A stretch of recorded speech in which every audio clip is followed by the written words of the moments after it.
Tea கடை kitchen சொந்தங்களுக்கு வணக்கம். இன்னைக்கு ஒரு சூப்பரான கார பட்டாணி நல்லா நச்சுன்னு மொறுமொறுன்னு செய்ய போகிறோம். இந்த மாதிரி ஒரு கார பட்டாணி செஞ்சு வீட்டில் ஒரு டப்பாவில் அடைச்சி வச்சுக்கிட்டிங்கன்னா நினைக்கும் போதெல்லாம் நல்லா கரகரா மொறுமொறுன்னு சாப்பிட்டுட்டு அப்படி ஒரு டீ சாப்பிட்டோம் அப்படின்னா செம்மையான ஒரு டேஸ்ட்டில் இருக்கும்.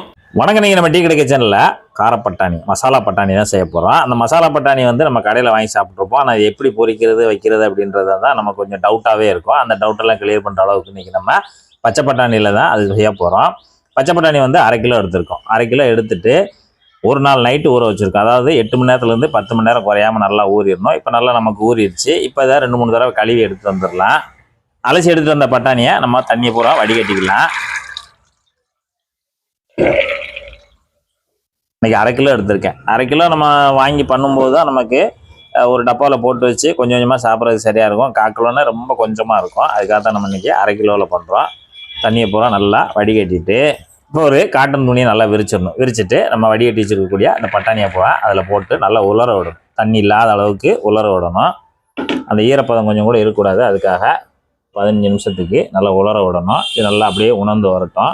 பட்டாணியை எல்லாத்தையுமே நல்லா துணியில் போட்டு நல்லா உலர்த்தி எடுத்தாச்சு. பார்த்தீங்கன்னா கொஞ்சம் கூட ஈரம் இல்லாமல் கையில் ஈரம் விட்டக்கூடாது, அந்த அளவுக்கு இருக்கணும். இப்போ இது எல்லாத்தையும் நம்ம தனியாக எடுத்து வச்சுருக்கோம். இதை எப்படி பொரிக்கலாம்னு சொல்லி பார்ப்போம் வாங்க.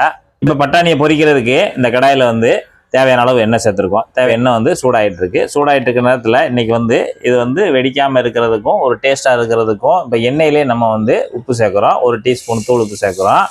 நீங்கள் தூள் உப்பு சேர்க்கறதுனால குறைந்த எண்ணெயில் செய்யறதுனாலும் செய்யலாம். திருப்பி எண்ணெய் வேஸ்ட் ஆயிருமானா ஆகாது, நம்ம திருப்பி யூஸ் பண்ணிக்கலாம். இப்போ அந்த உப்பை அந்த எண்ணெயிலே லேசாக கலந்து விடுங்க. உப்பு போட்டு சும்மா ஒரு தடவை மட்டும் லேசாக கலந்து விட்டுட்டு எண்ணெயோட சூடு நல்லா மீடியமாக இருக்கணும். ரொம்ப ஹெவியாக இருக்க வேண்டாம், மீடியமான சூட்டில் இருந்தால் போதும். இப்போ நம்ம இங்கே ஏற்கனவே பட்டாணி ரெடியாக வச்சுருக்கோம்ல, அதில் கொஞ்சமாக அந்த ஜல்லிக்கரண்டியில் அள்ளுங்க. அதாவது எண்ணெயோட அளவுக்கு தக்கன எடுத்தால் போதும். எடுத்துகிட்டு அப்படியே எண்ணெயில் சேர்த்து விட்ருங்க. இப்போ நம்ம எண்ணெய்க்கு தகுந்தாப்பில் உள்ள ஒரு 1.5 கரண்டி சேர்த்துருக்கேன். சேர்த்துட்டு லேசாக கலந்து விடுங்க. அப்படி எண்ணெயிலே சுற்றி விடுங்க. நல்லா ஒன்று பொரிஞ்சு வரட்டும். சேர்த்துட்டு ஜல்லிக்கரண்டியை வச்சு அப்பப்போ லேசாக கலந்து விட்டுக்கிட்டே இருங்க. ஏன்னா அது கொஞ்சம் வெயிட்டாக அப்படியே உள்ளே கிடக்கும். நமக்கு பொரிஞ்சு வரும்போது தான் நமக்கு மேலே எண்ணெயில் மிதந்து வரும். அது வரைக்கும் அது அடியில் தான் கிடக்கும். அதனால் நம்ம கலந்து விட்டுகிட்டே இருக்கணும்.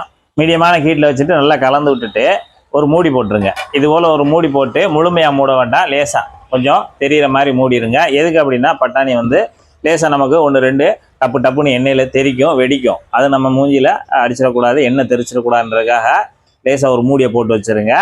அப்பப்போ மட்டும் லேசாக கலந்து விட்டுக்கோங்க. இந்த மாதிரி ஒரு 3/4 வாசி மூடினா போதும். லேசாக அந்த நீராவி போகணும், அதுக்காக கொஞ்சம் திறந்து வச்சுருங்க. இப்போ நம்ம பார்த்தீங்கன்னா உள்ளே சேர்த்துட்டு ஒரு 2-3 நிமிஷம் ஆச்சு. 3 நிமிஷத்தில் அப்படியே கலந்து விடுங்க. 3 நிமிஷத்தில் அந்த பட்டாணியில் இருக்கக்கூடிய அந்த ஈரச்சத்தெல்லாம் போன உடனே அதுக்கு பிறகு தான் நமக்கு அது பொரியும் போது வெடிக்கும். 1-2மா டப்புன்னு வெடிக்கும். அது வரைக்கும் நமக்கு வெடிக்காது. அந்த ஈரச்சத்து இருக்கிற வரைக்கும் வெடிக்காது. ஈரச்சத்து போயிட்டு பொரியும் போது நமக்கு வெடிக்கும். அந்த நேரத்தில் நம்ம கொஞ்சம் கவனமாக இருக்கணும். அதான் இது போல் ஒரு தட்டை வச்சு லேசாக இப்படி 3/4 வாசி மூடிட்டிங்கன்னா அந்த எண்ணெய் தெரிக்கிறது நம்ம மேலே எதுவும் படாது. உள்ளுக்கே நல்லா பொரிஞ்சு வந்துடும். இப்போ நம்ம பட்டாணியை உள்ளே சேர்த்து 4 நிமிஷம் ஆச்சு. அந்த டக்குன்னு 1-2 சட்டுன்னு வெடித்து அந்த வெடிப்பெல்லாம் கொஞ்சம் நின்றுச்சுன்னா அந்த மாதிரி மேலே வந்துடும். அந்த பட்டாணி பூரா நல்லா பொரிஞ்சிருச்சுன்னா மேலே வந்துடும். வெயிட்லெஸ் ஆகி மேலே வந்துடும். இப்போ நமக்கு வெடிக்காது. ஏன்னா இப்போ நம்ம கலந்து விட்டுட்டு இன்னும் கொஞ்சம் ஒரு நிமிஷம் போல் இருக்கட்டும். நல்லா இன்னும் கொஞ்சம் மொறுமொறுன்னு ஆகணும். அது வரைக்கும் நம்ம அதை அப்படியே கலந்து விட்டுகிட்டே இருக்கலாம். இப்போ நமக்கு பார்த்தீங்கன்னா எண்ணெயில் போட்டு முழுசாக 5 நிமிஷம் ஆச்சு. 5 நிமிஷத்தில் நமக்கு சூப்பராக பட்டாணி பொரிஞ்சு வந்துருச்சு. இந்த மாதிரி சலசலன்னு பொரிஞ்சு வந்துடணும். இப்போ எல்லாத்தையும் நம்ம அரிச்சு எடுத்துடலாம். முதல் ரவுண்டு சூப்பராக பட்டாணியாக பொரிச்சு வெளியில் எடுத்தாச்சு. இப்போ 2வது ரவுண்டுக்கு மீதம் இருக்கிறதையும் 2 ரவுண்டில் நம்ம பொரிச்சு எடுத்துடலாம். மீதம் இருக்கிறதையும் நான் இதே போல் பக்குவத்தில் பொரிச்சு எடுத்துக்கிறேன். பட்டாணியெல்லாம் சூப்பராக பொரிச்சு எடுத்தாச்சு. இப்போ நல்லா அந்த எண்ணெயெல்லாம் நல்லா வடிஞ்ச பிறகு தனியாக ஒரு மிக்சிங் பவுலில் சேர்த்துடலாம். கருவேப்பிலை ஒரு 2 கொத்து கருவேப்பிலை நல்லா எண்ணெயில் பொரிச்சிட்டு உள்ளே சேர்த்துக்கலாம். இப்போ நம்ம மசாலா சேர்க்க போகிறோம். பட்டாணிக்கு தேவையான உப்பு ஒரு 1/2 டீஸ்பூன் தூள் உப்பு மட்டும் அப்படியே தூவி விட்டுறலாம். தனி மிளகாத்தூள் ஒரு 1/2 டீஸ்பூன் அதையும் தூவி விட்டுறலாம். ஜீரகத்தூள் ஒரு 1/4 டீஸ்பூனு, மிளகுத்தூள் ஒரு 1/4 டீஸ்பூன், பெருங்காயத்தூள் ஒரு 1/4 டீஸ்பூனுக்கும் கொஞ்சம் குறைவாக சேர்த்துக்கலாம். இப்போ எல்லாத்தையும் நம்ம நல்லா கலந்து விட்டுறலாம். அவ்வளோதான், அந்த மசாலா கார பட்டாணி சூப்பராக ரெடி ஆகிட்டு இருக்கு. மசாலா காரம் எல்லாம் அப்படியே பட்டாணியில் ஒட்டுற மாதிரி ரெடி ஆயிடுச்சு. அவ்வளோதான். நம்ம ஒரு பாட்டில் அடைச்சி வச்சுட்டு தேவையானப்பெல்லாம் எடுத்து சாப்பிட்டுக்கலாம். சாப்பிட்டு பார்ப்போம்.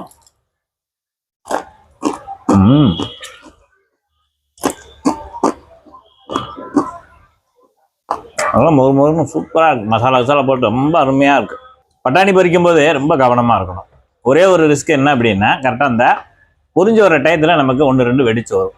அந்த சமயத்தில் மட்டும் நல்லா அந்த மூடியை அது ஒரு 3/4 வாசிக்கு மூடி வச்சுட்டு நம்ம தனியாக நின்றுக்கணும். பாதுகாப்பாக செய்ய முடியும்னு நினச்சிங்கன்னா செய்யுங்க, இல்லைன்னா இதை நீங்கள் தவிர்த்துடலாம். ஏன்னா அந்த மாதிரி ஒரு டிஷ்ஷு இருந்தாலும் நம்ம டீ கடை கிச்சனில் இந்த மாதிரி ஒரு தகவல், இந்த மாதிரி ஒரு டிஷ் இருக்குது, அது நீங்களும் தெரிஞ்சுக்கிட்டு இருக்கணும் அப்படின்றதுக்காக தான் நம்ம இந்த வீடியோ போட்டிருக்கோம்.